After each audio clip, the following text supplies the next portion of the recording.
Welcome to A Pair of Bookends, the book club you can carry anywhere. We are your hosts and hopefully your new bookish pals.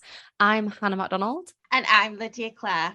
We are so excited to share with you all that we have a very special bonus book club episode. Today we have the pleasure of speaking to the brilliant author Sophie Mackintosh to discuss their latest novel, Cursed Bread, an eerie mystery about desire, memory and madness. Sophie Mackintosh is a writer and novelist based in London. Her fiction, non-fiction and poetry have appeared in the New York Times, The Stinging Fly, Granta and The Guardian. In 2016, her short story Grace won the White Review Short Story Prize. In 2018, her debut novel, The Water Cure, was longlisted for the Man Booker Prize. In 2020, her novel Blue Ticket was published to much acclaim, with Deborah Levy describing it as a wonder. On the 2nd of March, Sophie's third novel, Cursed Bread, will be published, and we are so excited to have Sophie with us today. So, Sophie, welcome to A Pair of Bookends. Hello, thank you so much for having me. Oh, you're very welcome. So, just to start off with bombarding you with a question, what are you currently reading? So at the moment I'm reading a book which I think is out, it's not out for a few months, maybe in the summer, and it's called My Husband, and it's translated from the French, and it's kind of like a psychological thriller about a woman who's really obsessed with her husband. I think I saw someone like tweeting about it, an editor, and I was like, that sounds so interesting. And yeah, just like the idea of someone who's completely obsessed with their husband after 15 years, almost to the point of like, you know, it's kind of like, it's quite a dark obsession, but with someone who, you know, like, where do you go when you're already like married to the person you're already in love with? I like to obsess them. So yeah, I've been kind of getting through that. Oh my gosh, that sounds amazing. It does sound fascinating. Yeah, obsessed with someone after 15 years. It's safe to say 11 years in, that's not something I worry about, you know. I think the author's called Ventura, and yeah, it's out in, I think it's June or July. But yeah, amazing. One to watch out for. Yeah, definitely. Now we are going to get into your novel, but firstly, I want to take you back to an article that you wrote for The Guardian in 2019 on rejection in the creative process. It was incredible to read that after obviously knowing about how much success you've had since that. And I have a quote here, if you don't mind me reading it, as I just feel like it'll resonate with so many creatives. It definitely resonated with me. Me and Lydia are actors, if we haven't mentioned this on the podcast enough times by now. But it definitely resonated with me. So you said, during that time, I craved normal stories of rejection. I wanted to know about the unseen work, not the 8-figure deals and 1-hour preempts. I didn't want to know about the breathless J.K. Rowling stuff either. I wanted to know whether it was possible to make some kind of living as an artist without having a breakdown. I wanted to know about the capacity of a person to just keep going, even when every response is a no. And I wanted to know, what is it like for you to reflect on that period of your life now? And I guess, are you proud of everything that you've accomplished so far? Yeah, it's surreal to kind of think about that, because I was really so kind of, yeah, at the point I was writing about, the point when I was getting a lot of rejection, I was really so kind of ground down. I guess, you know, I'd written a book, and it got me an agent, which was great, but it also then was on submission twice, like a year apart. So I kind of totally rewrote the book within that year after. So yeah, I went through a round of like full rejection. Then I totally rewrote it. I spent a year on it, and then it got rejected like again. So after that second round of rejections, when, you know, my agent sort of sat me down and was like, I think this book's not going to sell. I know like you've worked really hard on it, but I think you need to like write another book. And I was like, write another book. I'm gonna write another book. And then it was kind of like, well, what if that one doesn't sell either? Like, you know. And then I think, yeah, it was a really difficult time, but it kind of helped me in a weird way reconnect with like what was important, I suppose, because I was kind of so focused on the actual publishing that I wasn't thinking like, am I creating a book that I'm enjoying writing? Am I kind of, you know, what are the reasons I'm doing it? Have I got a bit obsessed with the idea of like being a published author? But like, now that I am a published author, it is like really surreal to think about that, because it just seemed so far away. Like it just seemed really like impossible. But I think it has made me better as a writer in the long run. I guess it's that kind of going through all that and still wanting to carry on, and still you know, finding a way to, you know, write the other book that my agent told me to write, which was in the end The Water Cure. I'm really glad that kind of had that experience in a weird way. Although it was horrible at the time. It's so hard as well though to keep going when you're just constantly hit with rejection. It's really hard to like remain creative and remain motivated. So yeah, I totally get that. I'm currently applying for agents. I lost my acting agent in the pandemic, and I'm currently trying to apply for agents and I'm just getting like rejections or like no responses. So it was like really reassuring to read that article. I was like, I know it was 2019, but I need to bring it back up for you because it meant so much to read that. I was like, yes, like I want to know how people make it as an artist without having a breakdown. She says mid breakdown.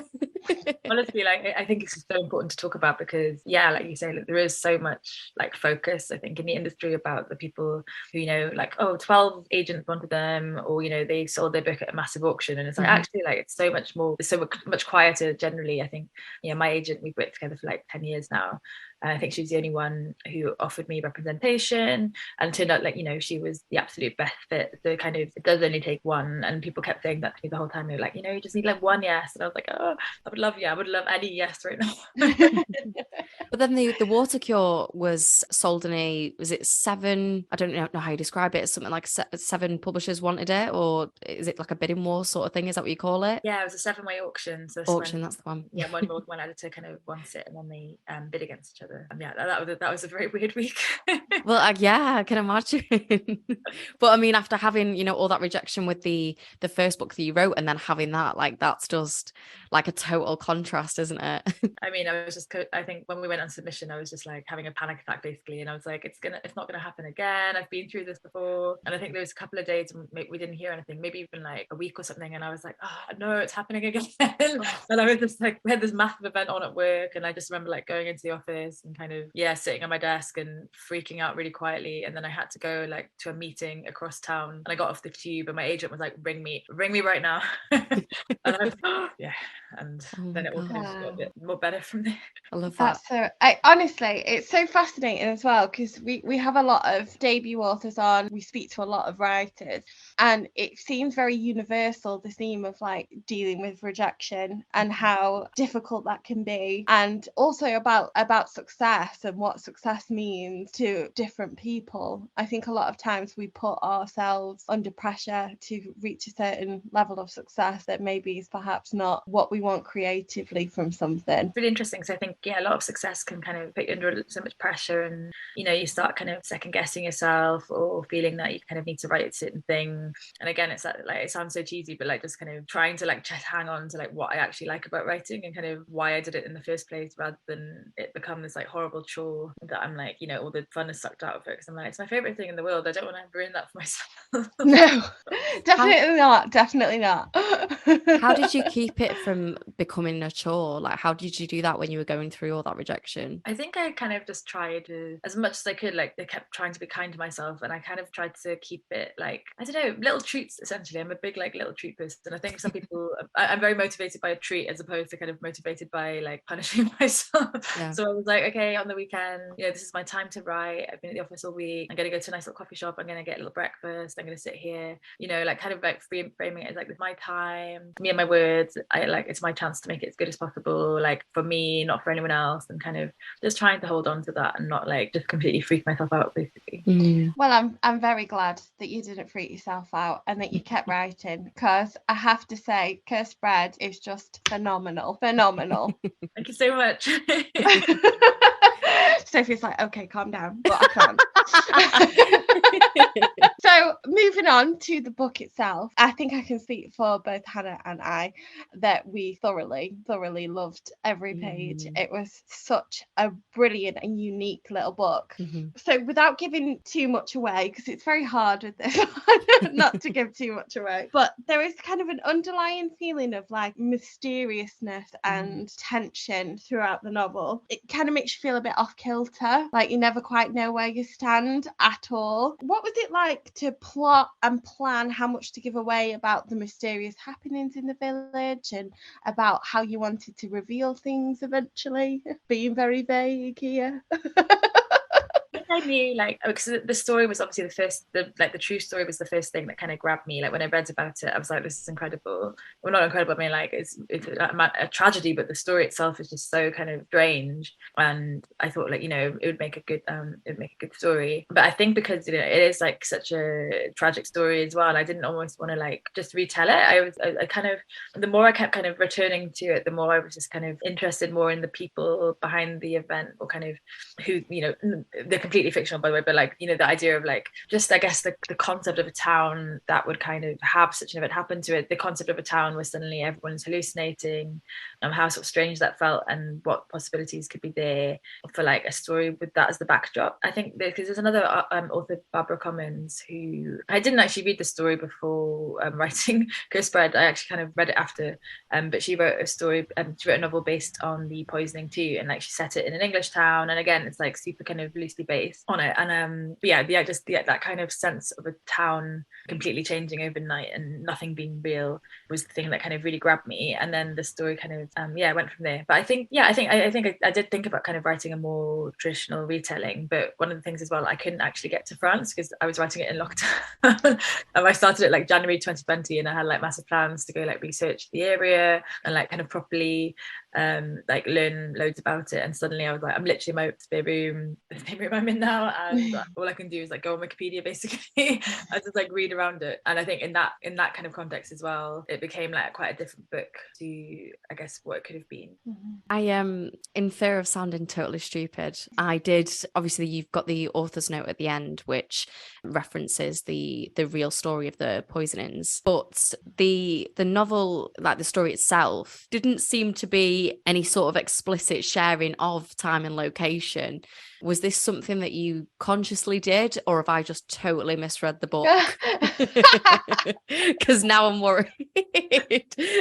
I did consciously do this. I think by book 3 that there must be some people who were like so annoyed by my books. That's why I'm just like so vague. But I do it on purpose because I do kind of want that sense of, I don't know, like the feeling that could be anyway, because it does feel like a sort of specific place and time, but not actually giving like firm details. Yeah, because I think I like having little clues, but I just want it to kind of, I think once the second, you know, like, oh, it's like definitely in France, it's definitely in this time period, you kind of, I don't know, it kind of like places it a bit more to in kind of reality or like in the everyday. And I think if it's still all a bit like unmoored, it just gives it that kind of dreaminess. And so like, you know, you can kind of figure out that it is in France with words like Mademoiselle and Lavoir and stuff, but I didn't mention the town at all. It's never mentioned by name, and yet the only mentions to like the time period is talking about the war and stuff, and maybe like foods and what people are wearing. But yeah, I'm not a historian. I'm hoping that I've got that all correct from like my research. But yeah, I'm probably going to get some annoyed people being like, they did not wear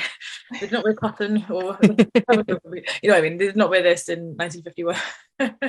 I loved it though. I felt like I was like some like investigative journalist. Like I've got like notes on my phone that's like the way that the cinema's spoken about. It sounds like it's from like a more historical time than it does like to what I'd imagine the cinema to be like now. And then it's like there's certain like outfits you describe them wearing, and I'm like, that sounds like historical period. But then I was like, there's a war being referenced, but it's not telling me which war's being referenced. I was saying to Lydia, like, it could be any war. Like, and then I got to the author's note and I was like, okay, right. But I did like that. Like, I really love like stuff that kind of just feels not totally grounded in one specific period. And even like, well, I was watching Banshees of Inisherin, which is obviously actually at a specific period, but for that first like 5 minutes I was like, ooh, where is this? Is this now? Is this another time? And then I was like, oh, I see on the calendar it's like 1920 something, I think. But you know, that kind of sense that it could be anywhere. Or thinking of like something like that film Dogtown with Nicole Kidman. Is it sorry, this is maybe not, is it called Dogtown? I actually don't know. I'm not sure. We'll go with it is. Okay. We'll just go with it. If it is, sorry if it isn't, maybe my brain is completely dissolved. Anyway, but like, yeah, like it's not, there's no like markers of the town. It could be kind of any time period. It seems like maybe it's the 40s or something. That kind of thing I just find so interesting, because it does give it like the sense of like a timeless story, like a myth or a fable, and kind of, I think like just gives you a little bit of freedom to imagine outside of a really specific time or outside of sort of like specific setting. Absolutely. And I think I was the opposite to Hannah, whereas I was not bothered where we were. I was not investigating. I just wanted to know what the heck going on. I loved it. I thought it really absorbed me for that. Like, well, I quite like it because of that anonymity though, because you could be anywhere, and it could be and literally it makes it so much more relatable, because you just think, oh, it could be down the road, could it? I think as well, it adds to that mysteriousness, doesn't it? And it adds to that kind of like feeling like you haven't got a clue what's going on. But I think one of the things of that is my favourite quote of the book. I mean, this is of the entire book. I've underlined it twice. Was this exciting? You've underlined it. Pencil. Sorry, you not always pen. have a go at me for underlining things in books. It's so pebble, which means it's I'm going to remember this. I'm going to remember this. It's removable. But you can barely see it. You can barely see it. I'm just saying. It's like invisible ink. That's how lightly my pencil touched the paper. But yes, anyway, my favourite quote. My favourite quote of the entire book is, "Sometimes reality peels back like the skin of an orange." I mean, this is just fantastic. And I think it does, it perfectly sums up kind of Elodie's kind of fantasist-like qualities. Elodie is such an unreliable narrator. I mean, I've never met anyone like her. But why did you want to create this kind of ambiguity with her character? I think I wanted to reflect like how kind of not modern reality she is as well, how she basically is a fantasist, like you said, she's really obsessed with the couple. She can't really see further than her own like desire for them and her desire for like another life. And she's just so kind of caught up in her imagination, barely like notices like what's actually around her. And like the reality feels back like the skin of an orange. I don't even get my own quote right. I was thinking that kind of came because when I was thinking about all this stuff about Elodie's kind of focus on what's not real and this kind of unreliability and her warping and what's happening at the same time, like we're in the pandemic, and I was like, it was so weird to me how like quickly everything had changed and how we really like it was like I said, I started writing it in January 2020, so like quite early on in the pandemic I was like, this is like I might as well focus on this because I literally can't do anything else. And so that idea of like stuff suddenly becoming so different and everything you take for granted just being turned on its head, I could kind of definitely see parallels with what was happening around us and like what was happening in the village, and I was really feeling it, Yeah, it does have that sort of like intense feel that we had in the pandemic, where it was like the whole kind of sort of this chain of events unfolds and you're just like, what the fuck is going on? I think it was one of those things where we're like, I don't think it would have been so claustrophobic if it wasn't for the pandemic, but I was like, I literally couldn't touch anyone, I literally couldn't do anything, like I was just like sitting in my room writing this like book that was becoming progressively more intense and about her like wanting to touch someone. Yeah. And that definitely comes through. I really felt for Elodie, and there was just times and I was like, oh, like I just want her to like have that, like somebody touch the poor woman, for goodness sake. But obviously the two central relationships in the novel are that of Elodie and her husband, and the ambassador and his wife Violet, but I've just thought it's probably Elodie and Violet, but the point still stands as there's those two relationships, and Elodie's relationship has quite a jarring quality. Her husband's very like disconnected and she's sort of like desperate for his attention. And then on the other hand, obviously you've got the ambassador and his wife, and they have a much more like passionate, intense love affair. And I felt that like power dynamics played such a huge role in their relationship, both of those relationships. But what did like those contrasting dynamics represent for you? That's a really good question. I think with Elodie it was just this sense of her and her husband, they have this like really traditional marriage and she's like so unhappy. Not that traditional marriage can be unhappy, but it's just that kind of, she really wanted something more, and then suddenly seeing it in Violet, or at least imagining it in Violet and the ambassador, like seeing kind of what she thought she wanted, but also there was a dynamic there that she didn't like understand, and kind of something that she couldn't like quite access. There's kind of that sense of frustration, and Elodie's kind of seen by Violet as like the weaker one, but then as the book goes on, I think that kind of flips around a bit, and we kind of see Elodie becoming, not to spoil anything, but like nastier and kind of taking a bit of agency back.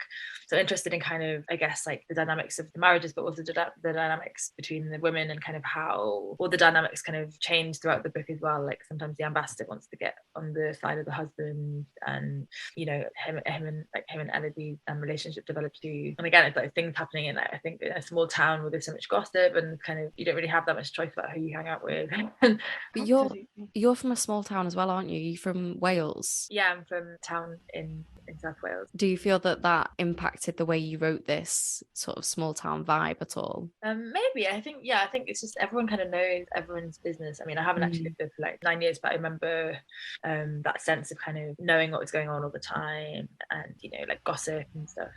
And obviously like still get that here, but I think there is that sense in a small town of just everyone knowing everyone so much more. Like you can't walk down the street without seeing someone and having a chat, which is like lovely. But then if things, when things do go wrong and stuff, that can be kind of, there's just kind of no escape really. I think with Elodie, she's so kind of, she feels so powerless, especially when she sees like Violet. And then if you're a gossip, you do have power, like you have knowledge, you kind of decide like who you say it to, and you can kind of influence people, I guess. So it's kind of interesting to think about like using like gossip as kind of currently. Yeah, absolutely. How do you say her name? Elodie or Elodie? Elodie. That's how I'd say it. Okay, have I been saying it wrong, Sophie? I think I need to like I wasn't totally sure myself. That's all right then. Open to interpretation. With the water cure, I had the character Shao, and everyone's like calling him Lou, and then but it was like, at the end of the day, it's like, it's fine. But Elodie has that sort of like, she's very hungry for like knowledge of other people's lives. So like, she's constantly like asking Violet stuff about their relationship, and she's really like hungry for those more like intimate details. And I think, that's definitely probably the impact of the sort of relationship that she has, where there's no intimacy, there's no sort of like sensual sort of moments that you see with the ambassador and Violet. So I think, her sort of like hunger for that knowledge is definitely off the back of that, isn't it? As Hannah was saying about Elodie's need for desire and her kind of sexuality and desire, they're key parts of Cursebread. Elodie's relationship to sex, it's almost obsessional. I mean, I think you could say obsessional. And the scenes with her like disinterested husband, they sort of there are moments where it leaves you like burning with shame, like her being rejected again and again and again. It's just horrific. What did you want to convey with the inclusion of sex and desire with Elodie's character? I think this is a good question, because it's so much at the heart of the book, and like that kind of that passion and stuff. I think Elodie's a person who is so she is so kind of passionate, and she sees like this kind of, I guess, this like central life as this like thing which will kind of transform her, and it becomes seeing the kind of the difference in the relationship with the ambassador Violet compared to the relationship with her, and also like experiencing her own desire for Violet too. It's just like it becomes so intoxicating. It's like she's very used, I think, to kind of wanting something more, but suddenly to have this feeling which completely offends everything, and to have this kind of this feeling which promises a kind of transformation. So I think to like sort of sum up, like transformation would be the thing for Elodie. Like she wants to kind of, I guess it's like it's almost like an idea of romance. I mean, you want something to completely take over you and change your life. You want to kind of be remade by like love or desire, and for her it's kind of just that sense of, I think, being wanted finally, because she has like been wanted so much, wanted to be wanted so much throughout her entire life, and it's never quite happened for her, or not in the way that she's wanted. And there's like, honestly, for those of you listening and those of you that are going to read the book, you will feel the same when you get to this point. There is a scene between her and her husband where she starts to get herself undressed, and he says like, "Come here," and you think, oh, something's gonna happen. And it is, honestly, he just does the blouse up, he sorts her out, he's like, no love, it's okay. And I'm like, what? Honestly, it makes me feel sick thinking about it, because just the amount of rejection in that moment, and the amount of kind of like but the tension that you built up in that moment, I was like, here we go, it's happening. You're certain it's like, this is it, this is gonna be, and it's just, honestly, it is gut-wrenching. It really devastating. It's just like this place, I mean, it's just such a vulnerable moment for her. She's constantly like throwing herself into these like moments of vulnerability, and it's just like, it is like, it's just kind of, it's so painful. It's kind of more painful than, I would say, it's just fun. It's like this like kind of sadomasochistic element in the book and stuff, but like it's like the more painful is the actual kind of her emotional vulnerability and rejection. It's like way worse than any kind of physical thing could be. I just thought it was like a really great sort of exploration of female desire, because I feel like so much of female desire is wrapped wrapped up in shame. You know, we're taught to feel ashamed of that. It's so like kind of societally normal for a guy to talk about having a wank, but a girl, you know, would mention anything like that, and it's like, sorry, like sorry, what? Like, it's, you know, arms up in the air about it. You know, it's like, I dare a girl to talk about sex and pleasure in that way, and people are kind of like, whoa. So yeah, I just thought it was really, really well explored, and definitely, like Lydia said, like you get that sense of like shame, and it is painful. And you know, there's moments where she's just like, she's almost like pleading with him. She's like, she says like please to him a couple of times, and you're just like, no, like please stop saying please to him, like. So the novel is, now I only recently learnt this word, so forgive me if I get this wrong. Oh, go on. Oh, this will be a fun one. Go on. So the novel is partly epistolary. I can't even know. I was like, have I even said it out loud? I'm like, epistolary. Epistolary. I keep wanting to say like epistolary. That's correct. Yeah, it's a totally new word to me. For any readers that also, of any listeners that don't know, I was going to say, can you give the definition, please? It's when a novel is written through letters. So yeah, I'm totally new to this definition, so I could have butchered that. But so the novel is partly epistolary, and it's, you know, it's feeding us as the readers sort of insights into Elodie's mind and sort of the inner workings of her mind. And we assume that she never has and never will sort of receive responses from Violet. And so much of her life is sort of absorbed by these one-sided relationships. What did the letters signify for you? I think they were, you know, they're obviously letters to Violet, but they're pretty much the letters to Elodie herself. It's like her going over the events. It's her kind of figuring out her own thoughts. And there's like a lot of repetition in the book as well. It's all kind of like her kind of working out like what's actually happened. You know, like this like intensely traumatic event has just happened. Her just like trying to figure out like what's actually just gone on, and like what was the whole thing with like Violet and the ambassador. Like just wanting answers from Violet, and you know, she kind of knows she probably won't get them, but the main thing is like she's almost like talking to herself. You know, she's kind of going over the evidence, and she's just like ruminating and just trying to piece things together, because like, you know, like something so massive has happened to her that she can't really make sense of it. But it's not just the poisoning, it's, you know, all that came before as well. It's this kind of intense obsessive love and what that's kind of done to her, and almost like in the cold light of day, just being like, what was that all that about? Like, what's happened to me? Like, you know, just trying to figure it out. I think I find it fascinating the way that her mind works, Elodie's mind works, and how when she writes these letters, it's very much like you said, it's very much kind of a reflection for herself to think about, as opposed to like, right, this is what's happened in my life. It feels so much more about kind of her ruminating over things and her exploring things, and it's a great way to sort of yes, it's still I think quite unreliable because it's Elodie talking, but I think it's much more of a intimate look into her mind. Yeah, for sure. That idea of like, we're really getting her kind of unfiltered thoughts in a way, because obviously she narrates the story to us, but I think like you said, she's a super unreliable narrator. Not to say the letters are reliable, but like, you know, they're kind of, I guess, more of almost a private outlet, like between two people, whereas with the kind of events of town and the poisoning, she's kind of, you know, telling us like an audience. She's not like telling us like you tell some gossip to someone at the bakery. The letter was like really, you know, it's personal. It's her being like, look, this is the real me. This is what I really thought all along. Absolutely. I think as well, what I found quite fascinating about the book was the relationships and the dynamics between what I like to call the golden trio, which is Violet, Elodie, and the ambassador, and how they kind of work together and slot together in different ways.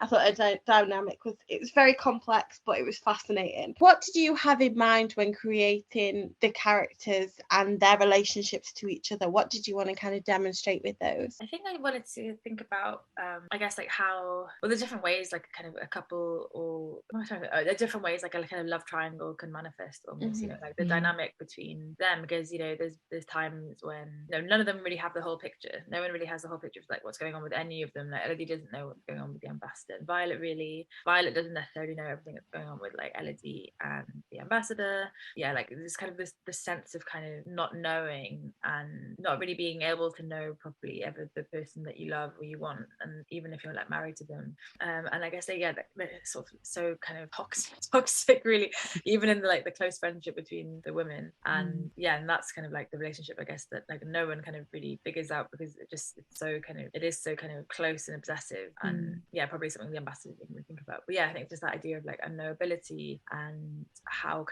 much can be left out even in a really close relationship between two people. Yeah, and they're the friendship between Elodie and Violet is very intense, and you do have that whole kind of will they won't they throughout. Was that intentional, or were you just kind of trying to show like that female friendship can have that sort of intensity to it? No, it's definitely intentional. I think even from the start I knew like Elodie's kind of fascination with her wouldn't just be like platonic, and she would probably be like kind of wouldn't like fully understand it as well. And I definitely think there's definitely an intensity to those relationships, but there was it was kind of for Elodie so much, it's so everything she's feeling is so kind of new and such another level to like what she's kind of experienced before.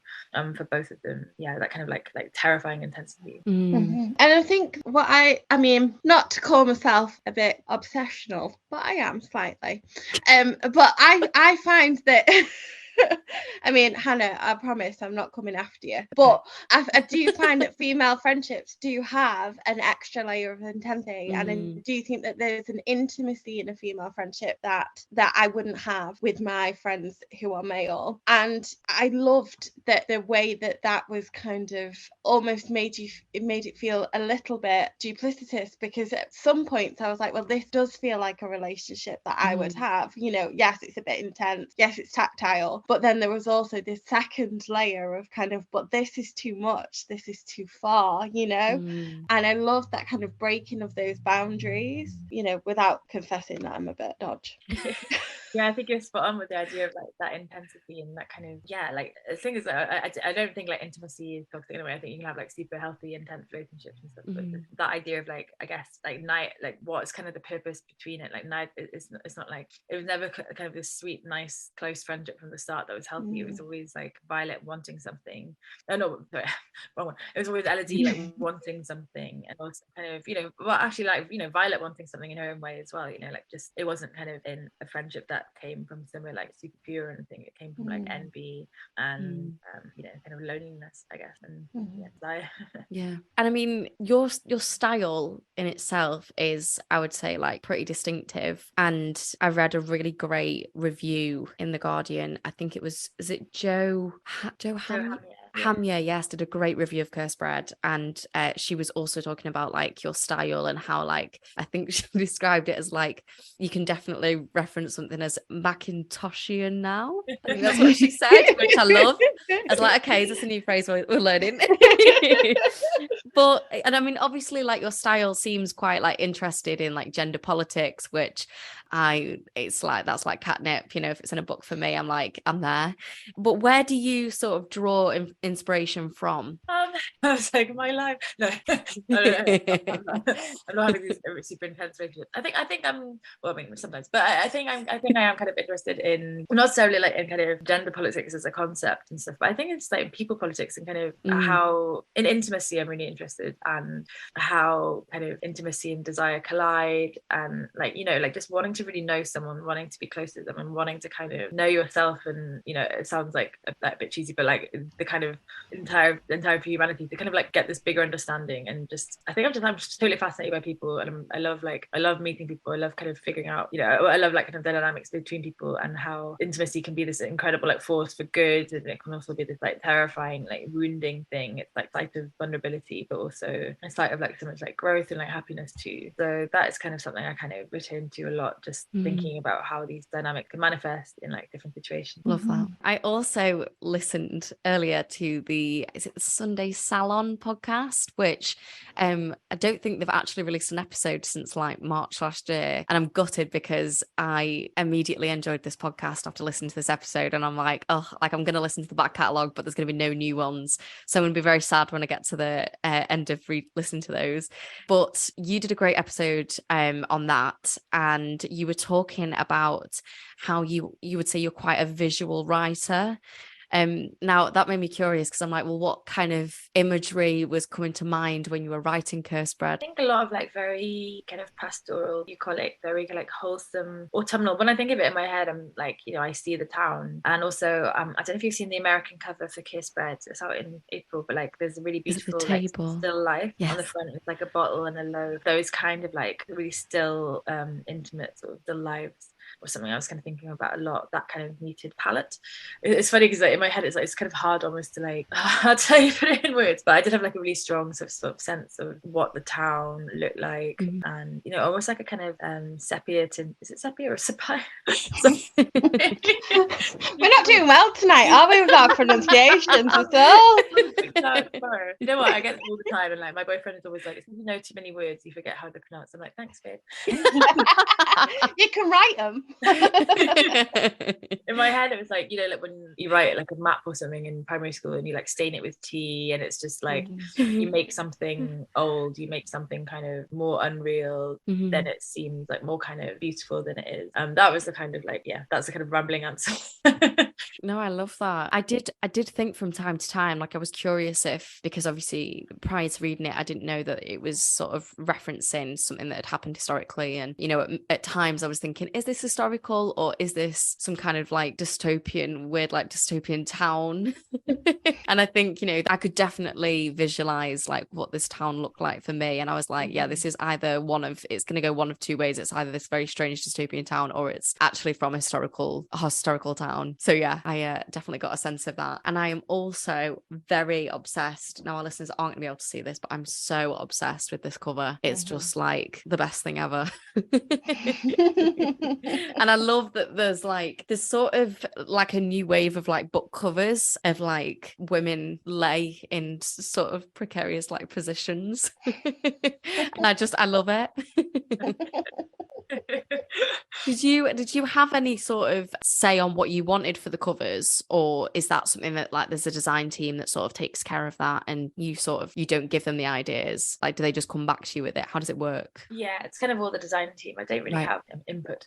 But what I have done, actually, I can't remember if I did it with Cursed Bread, but I definitely did it with the Watercure and Blue Ticket. I make like a Pinterest board of like kind of images that kind of inspire. I definitely made one for Cursed Bread, so I think I must have sent it. And then I kind of give that the art department, and then they can kind of work from that. And it's just like helpful, I think, for them for like visual language. But I remember like cover for the Watercure, when I saw that and I was like, absolutely nailed it. Like that was exactly like what I was thinking. It was really similar to like stuff on the board. It was just like, it was such a moment of like, and like I really love my other covers too. It wasn't quite as kind of that stack, there's been some tweaks and stuff, and, you got to go back and forth. I'm a bit of a weirdo when it comes to like font.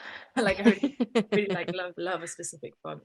I don't get that much input, but then I'm like, the design team know better than me. Like my job is to kind of like put the words on the page, and their job is to pick something that people are going to want to pick up.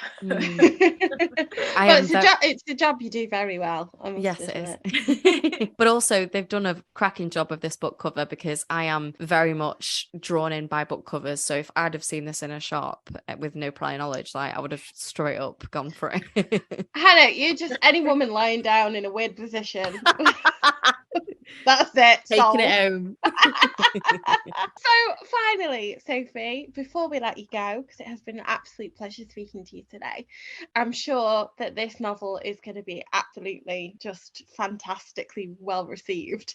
Can we ask if there's anything new in the pipeline coming up? I know it's very soon, but I will ask. I'm a bit of a weirdo, and I like to be working on something else when something's coming out. And also, like, it's a long process to have a book out, so I am working on a fourth novel at the moment. And like, surprise, it's about like desire and yes, love it. Mackintoshian. It's a bit more like, it's not historical, it's kind of a bit more, I wouldn't call it speculative, but maybe more just a bit like weird. Again, surprise. Love it. We love weird. Good to see I'm like branching out. Yeah, it's about like, at the heart, it's about a relationship between two people, like really kind of intense sort of secret relationship. And the impact that sort of has on their lives. Secrets, desire, intimacy, sold. Will there be a woman lying on the cover? If there is, yes. I love that. Well, we absolutely have to come back to us once your new one is released. That's yes, please do. Final. No, I'm not giving it a choice. No yeah, lovely time. Thank you so much for having me. No, thank you. Before we actually let you go, though, we need recommendations from you. So, is there anything that you've been enjoying recently? So there's a book that's just come out, I think last week, called Owlish, which has just come out from Fitzgerald Editions, and it's about a man who falls in love with a life-size doll. It's set in Hong Kong, and it's just really incredible book. Like, it's very strange. It's also like a kind of incredible commentary on kind of like current events too. And there's a book I just read which I really enjoyed too, called The End of Nightwork by Aidan, Cottrell, Boyce, and it's got the most amazing cover. The cover was kind of what grabbed me, and it's just a really great book about a man with kind of aging disorder. So he kind of ages in job, and about like what that means in the sort of society he lives in, which is our society, this kind of like a growing movement kind of around age and like the privilege and stuff like that. So it's a really interesting book as well.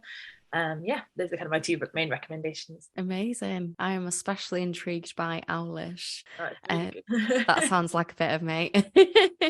But yeah, thank you so much, Sophie. It's been wonderful chatting to you, and like Lydia said, you have to come back to speak to us about your fourth novel. We're very excited for that. No choice. Contract. Thank you so much for having me. It's so nice to chat to you on publication eve. Yes, and publication. Publication's tomorrow, isn't it? Yeah. Tomorrow. So at the time of recording, it is tomorrow, which is very exciting. Have you got any celebrations? Being a bit extra, I'm actually having like 2 launches. So I've got an event, like a panel tomorrow evening at the LRB, where I'll be chatting to my friend Rebecca, and then I've got like a party on Friday as well. I was like, why not have a Friday launch party, so more people can come and we can be very hungover on Saturday. And my parents the whole time, which is really nice. You can have a very hungover weekend. I love it. But yeah, enjoy publication week. It's very exciting. And listeners, I will be putting a link in the show notes to buy Cursed Bread, which I insist that you go buy and read immediately. It is amazing. And Sophie, is there anywhere our listeners can follow you on social media, not in person? I'm on if you follow me, I'm also so on Twitter I'm like Fear Isles, like kind of the jump up with an extra fear. My accent so makes that a slightly tricky one. Or on Instagram I'm Sophie Mackintosh, which self-explanatory. Gorgeous. I will link both of those. But yeah, thank you so much. And listeners, please, if you enjoyed this episode, don't forget to rate, review and subscribe, as it helps to boost us in the charts. Go give Sophie a follow, go buy her book, and if you want to follow us, you can do so at Pair of Bookends Pod on Instagram and at A Pair of Bookends on Twitter and TikTok. Thanks so much for the millionth time, Sophie, and goodbye. Goodbye.